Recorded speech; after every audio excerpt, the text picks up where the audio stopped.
Шылаушан құрт қалай ұстаймыз деп бізде сұрақ қойып, жауап беріп кетейін. Мысалға мына бортыңыз,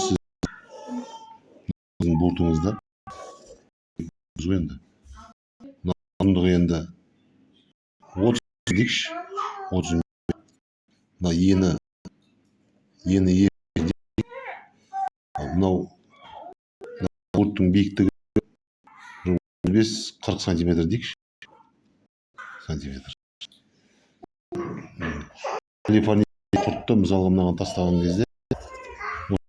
кезде малдың көңіне калифорнийский құрт тастайсыз ғой.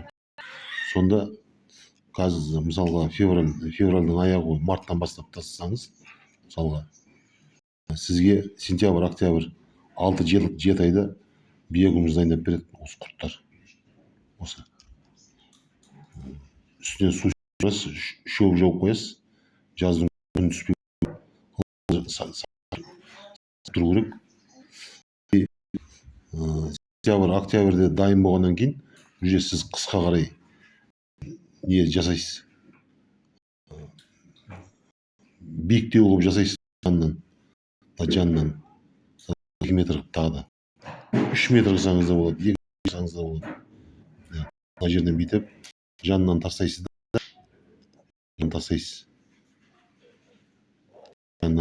да, мынаны 1 метрге дейін, егер суық жақ болса 1 метрден кемі биіктігін көтереді.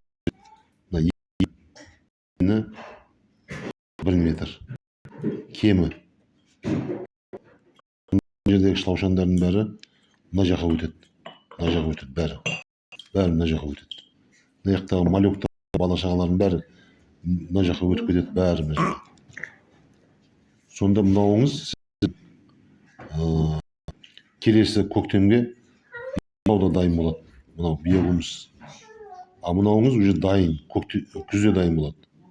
Мынауыңыз уже келесі көктемде дайын болады. Мынаны күзде жинап аласыз, да бір помещениеге ма, или бір сыртта жата берсе де болады, үйіп қоясыз бір жерге. Уже келесі жылы дайын болғаннан кейін мынаны тастай бересіз. Осылай. Жаңадан қайттан былай қарай көше береді. Көшіп жүре береді. Сізге дайындап береді. Түсіндің деп ойлаймын.